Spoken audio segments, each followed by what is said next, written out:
మనం breaking news చూస్తున్నాం. ఎన్నికల సమయంలో ఘటనల కేసుల్లో పిన్నెల్లి అరెస్ట్ అయిన ఆయన తమ్ముడు పరారీలో ఉన్నాడు. మాజీ ఎమ్మెల్యే పిన్నెల్లి తమ్ముడు వెంకట్రామిరెడ్డి పోలీసుల కంట పడకుండా చెన్నైకి చెక్కేశాడు. పల్నాడులో వెంకట్రామిరెడ్డి అరాచక శక్తిగా ఎదిగాడంటూ బాధితులు చెబుతున్నారు. అన్న ఎమ్మెల్యేగా ఉన్న సమయంలో పిన్నెల్లి సోదరుడు బెదిరింపులు, సెటిల్మెంట్లు, దాడులతో నియోజకవర్గాన్ని వణికించాడని ఆరోపణలున్నాయి. ఇటీవలే పోలీసులు పిన్నెల్లి వెంకట్రామిరెడ్డిపై రౌడీ షీట్ కూడా ఓపెన్ చేశారు. ఎన్నికల రోజు పిన్నెల్లి సోదరుడు అనేక చోట్ల దాడులు చేయించాడు. ప్రధాన అనుచరుడు త్వరగా కిషోర్తో కలిసి దారుణాలకి పాల్పడిన ఆరోపణలు, ఫిర్యాదులు ఉన్నాయి. ఇటీవల అన్నను కలిసేందుకు రహస్యంగా వెంకట్రామిరెడ్డి నరసరావుపేట వచ్చాడు. పోలీసులు అన్నను అరెస్ట్ చేయడంతో తమ్ముడు సైలెంట్గా ఎస్కేప్ అయ్యాడు.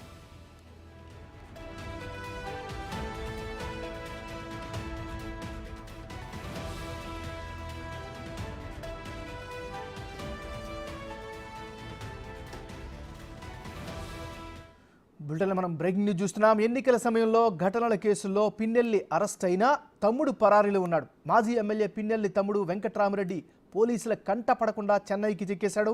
ఇక ఇదే అంశానికి సంబంధించి మరింత తాజా సమాచారాన్ని మా రిపోర్టర్ సాయి శంకర్ లైవ్లో అందిస్తారు. సాయి శంకర్, చెప్పండి, మీ దగ్గర ఉన్న అప్డేట్స్ ఏంటి? పోలీసులు ఏమంటున్నారు?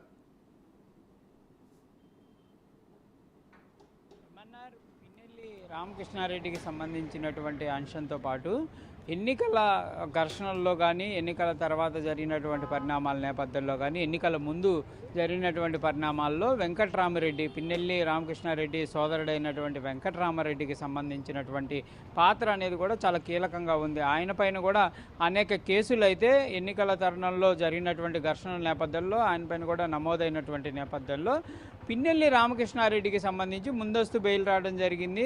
ఆ నేపథ్యంలో ఆ అరెస్ట్ అయితే పోలీసులు చేసినటువంటి పరిస్థితి లేదు. కానీ వెంకట్రామరెడ్డికి సంబంధించినటువంటి అంశంలో కోర్టు నుంచి ఎలాంటి రిలీఫ్ అయితే వచ్చినటువంటి పరిస్థితులు లేవు. అసలు ఆయన వెంకట్రామరెడ్డి కోర్టును కూడా ఆశ్రయించినటువంటి పరిస్థితులు అయితే లేవు. కానీ పోలీసులు మాత్రం వెంకట్రామరెడ్డి పైన దృష్టి పెట్టినటువంటి పరిస్థితులు లేవనే విధంగా చెప్పచ్చు. అసలు వెంకట్రామరెడ్డి ఎక్కడున్నారు, ఏం చేస్తున్నారు అనే దాని కోణంలో కూడా పోలీసులు అయితే ఎటువంటి విచారణలు చేపట్టడం కానీ, ఎన్నికల తర్వాత మాచర్ల నుంచి వెళ్ళిపోయినటువంటి వెంకట్రామరెడ్డి ఎక్కడున్నారు, ఏం చేశారు, ఎవరితో ఉన్నారు, ఇన్ని రోజులుగా ఎక్కడున్నారనే దానికి సంబంధించినటువంటి అంశాలు కూడా ఎవరికి తెలియనటువంటి పరిస్థితి. పార్టీకి సంబంధించినటువంటి ముఖ్య నేతలకు కూడా కనీసం టచ్లో లేరు. మాచర్ల నియోజకవర్గానికి సంబంధించినటువంటి అనుచరులతో కూడా టచ్లో లేరు అనే విధంగా కొంతమంది చెప్తున్నారు. అయితే పిన్నెల్లి రామకృష్ణారెడ్డితో మాత్రం సోదరుడు వెంకట్రామరెడ్డి టచ్లోకి వచ్చినట్లు కూడా కొంత వార్తలు అయితే వస్తున్నటువంటి పరిస్థితి ఉంది. అంటే ప్రధానంగా కూడా లోకల్గా ఉన్నటువంటి కొంతమంది లీడర్లు మాత్రం మనం మాట్లాడేటటువంటి ప్రయత్నం చేసినటువంటి నేపథ్యంలో వెంకట్రామరెడ్డి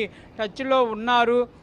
పిన్నెల్లి రామకృష్ణారెడ్డి అరెస్ట్ తర్వాత ఆయన కూడా వెళ్ళిపోయినటువంటి పరిస్థితి ఉంది. వెంకట్రామరెడ్డి ఇక అజ్ఞాతంలోనే ఉంటాడు. కంపల్సరీగా ఈ కేసులకు సంబంధించినటువంటి అంశంలో రామకృష్ణారెడ్డి నుంచి క్లియర్గా వచ్చి ఆదేశాలు వస్తేనే వెంకట్రామరెడ్డి వస్తారు అనే విధంగా కూడా చెప్తున్నటువంటి పరిస్థితులునే. మరి పోలీసులు వెంకట్రామరెడ్డికి సంబంధించినటువంటి అంశంపైన ఎందుకు దృష్టి పెట్టలేదనే దానిపైన కూడా కొంత విమర్శలు అయితే వస్తున్నటువంటి పరిస్థితులు ఉన్నాయి.